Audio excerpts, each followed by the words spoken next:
Hello, we are back again with James and the Giant Peach. Today we will be reading chapters 11 through 13. James's large, frightened eyes traveled slowly around the room. The creatures, some sitting on chairs, others reclining on a sofa, were all watching him intently. Creatures, or were they insects?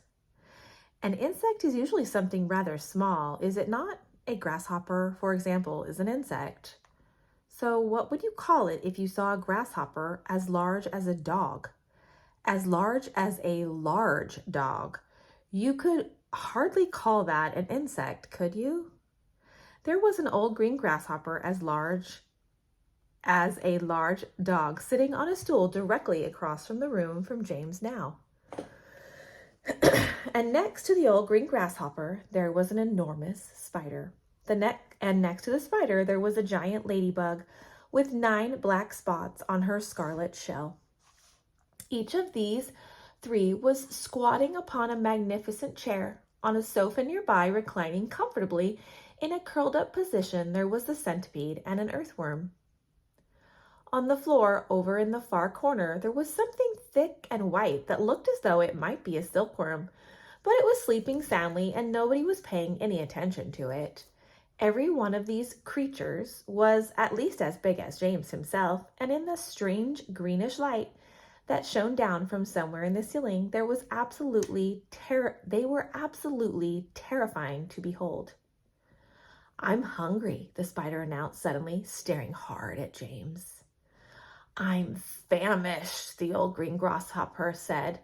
"So am I," the ladybug cried. The centipede sat up a little straighter on the sofa. "Everyone's famished," he said. "We need food." 4 pairs of round, black, glassy eyes were all fixed upon James. The centipede made a wriggling movement with his body, as though he were about to glide off the sofa, but he didn't. There was a long pause and a long silence. The spider, who happened to be a female spider, opened her mouth and ran a long black tongue delicately over the lips. "Aren't you hungry?" she asked suddenly, leaning forward and addressing herself to James. Poor James was backed up against the far wall, shivering with fright and much too terrified to answer. "What's the matter with you?" the old green grasshopper asked. "You look positively ill." "He looks as though he's going to faint at any second," the centipede said. "Oh my goodness, the poor thing," the ladybug cried. "I do believe he thinks it's him that we're wanting to eat." There was a roar of laughter from all sides. "Oh dear," they said. "What an awful thought." "You must be frightened," the ladybug said kindly. "We wouldn't dream of hurting you. You are one of us now. Didn't you know that? You are one of the crew. We are all in the same boat. We've been waiting for you all day long," the old green grasshopper said. We thought you were never going to turn up. I'm glad you made it." "So cheer up, my boy, cheer up," the centipede said. "And meanwhile, I wish you come over here and give me a hand with these boots. It takes me hours to get them all off by myself." Okay, chapter 12. James decided that this was most certainly not a time to be disagreeable, so he crossed the room to where the centipede was sitting and knelt down beside him. "Thank you so much," the centipede said. "You are very kind." "You have lots of boots," James murmured. "I have lots of legs," the centipede answered proudly. "A lot of feet, 100 to be exact." "There he goes again," the earthworm cried, speaking for the first time. "He simply cannot stop telling lies about his legs. He doesn't have anything like 100 of them. He's only got 42. The trouble is that most people don't bother to count them. They just take his word. And anyway, there is nothing marvelous, centipede, about having a lot of legs." "Poor fellow," the centipede said, whispering in James's ear. "He's blind. He can't see how splendid I look." "In my opinion," the earthworm said, "the really marvelous thing is to have no legs at all and to be able to walk just the same." "You call that walking?" cried the centipede. You're a slitherer. That's all you are. You just slither along. I glide, said the earthworm primly. You are a slimy beast, answered the centipede. I am not a slimy beast, the earthworm said. I am a useful and much loved creature. Ask any gardener you like. And as for you, I'm a pest, the centipede announced, grinning broadly and looking around the room for approval. He is so proud of that, the ladybug said, smiling at James, though for the life of me I cannot understand why. I am the only pest in the room, cried the centipede, still grinning away. Unless you count old green grasshopper over there, but he is long past it now. He is too old to be a pest any more. The old green grasshopper turned his huge black eyes upon the centipede and gave him a withering look. Young fellow, he said, speaking in a deep, slow, scornful voice, I have never been a pest in my life. I am a musician. Hear, hear, said the ladybug. James, the centipede said. Your name is James, isn't it? Yes. Well, James, you ever in your life seen such a marvelous, colossal centipede as me? I certainly haven't, James answered. How on earth did you get to be like that? Very peculiar, the centipede said. Very, very peculiar, indeed. Let me tell you what happened. I was messing about in the garden under the old peach tree, and suddenly a funny little green thing came wriggling past my nose. Bright green it was, and extraordinarily beautiful, and it looked like some kind of tiny stone or crystal. Oh, but I know what that was, cried James. It happened to me too, said the ladybug. And me, Miss Spider said. Suddenly there was little green things everywhere. The soil was full of them. I actually swallowed one, the earthworm declared proudly. So did I, the ladybug said. I swallowed 3, the centipede cried. But who's telling this story anyway? Don't interrupt. It's too late to tell stories now, the old green grasshopper announced. It's time to go to sleep.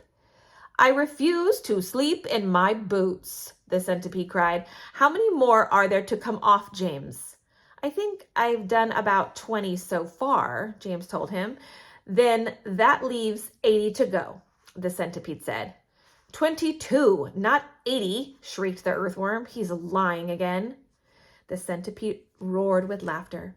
Stop pulling the earthworm's leg, the ladybug said.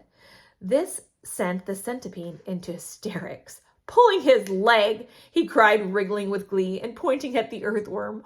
Which leg am I pulling? You tell me that. James decided that he rather liked the centipede. He was obviously a rascal, but what a change it was to hear somebody laughing once in a while. He had never heard Aunt Sponge or Aunt Spiker laughing aloud in all the time he had been with them. We really must go to sleep, the old green grasshopper said. We've got a rough day ahead of us tomorrow, so would you be kind enough, Miss Spider, to make the beds? Okay, chapter 13.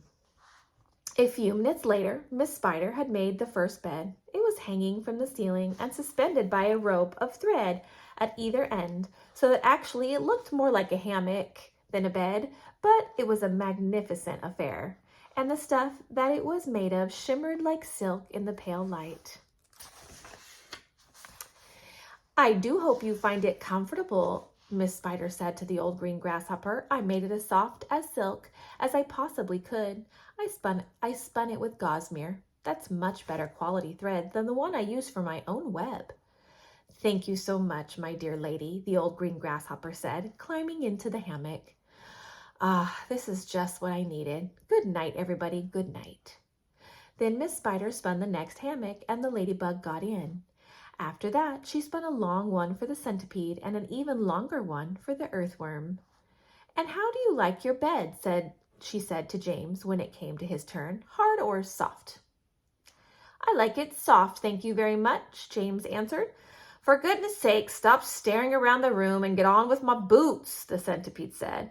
You and I are never going to get any sleep at this rate. And kindly line them up neatly in pairs as you take them off. Don't just throw them over your shoulder.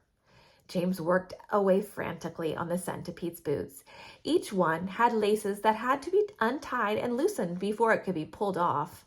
And to make matters worse, all the laces were tied up in the most complicated knots and had to be unpicked with his fingernails. It was just awful. It took about 2 hours, and by the time James had pulled off the last boot of all and had lined them up in a row on the floor, 21 pairs altogether, the centipede was fast asleep. "Wake up, centipede," whispered James. "Give him a gentle dig in the stomach. It's time for bed." "Thank you, my dear child," the centipede said, opening his eyes. Then he got down off the sofa and ambled across the room and crawled into his hammock. James got into his own hammock, and oh, how soft and comfortable it was compared with the hard, bare boards that his aunts had always made him sleep upon at home. "Lights out," said the centipede drowsily.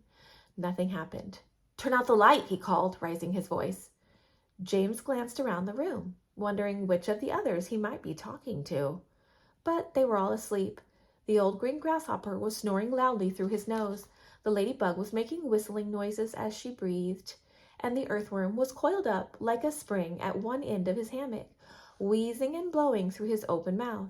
As for Mrs. Spider, she had made a lovely web for herself across one corner of the room, and James could see her crouching right in the very center of it, mumbling softly in her dreams. "I said, turn out the lights," shouted the centipede angrily.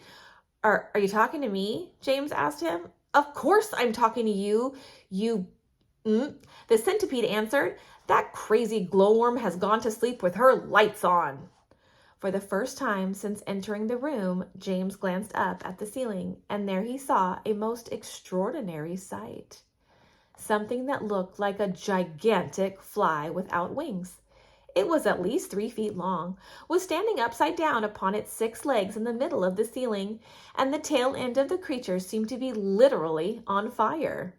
A brilliant greenish light, as bright as the brightest electric bulb, was shining out of its tail and lighting up the whole room. "Is that a glowworm?" asked James, staring at the light. "It doesn't look like a worm of any sort to me." "Oh, of course it's a glowworm," the centipede answered. "At least that's what she calls herself, although actually you are quite right. She isn't really a worm at all. Glowworms are never worms.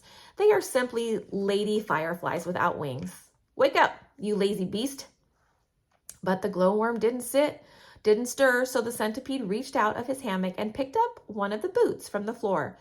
"Put out the wretched light," he shouted, hurtling the boot at the ceiling. The glowworm slowly opened one eye and stared at the centipede. "There is no need to be rude," she said coldly. "All in good time." Come on, shouted the centipede, "or I'll put it out for you." "Oh, hello, James," the glowworm said, looking down and giving James a little wave and a smile. "I didn't see you come in. Welcome, my dear boy, welcome, and good night." Then, click, out went the lights. James Henry Trotter lay there in the darkness with his eyes wide open, listening to the strange, sleeping noises that the creatures were making all around him, and wondering what on earth was going to happen to him in the morning. Already he was beginning to like his new friends very much. They were not nearly as terrible as they looked. In fact, they weren't really terrible at all. They seemed extremely kind and helpful in spite of all the shouting and arguing that went between them. "Good night, old green grasshopper," he whispered. "Good night, ladybug. Good night, Miss Spider." But before he could go through them all, he had fallen fast asleep. And that's the end of those chapters. Stay tuned for the following chapters.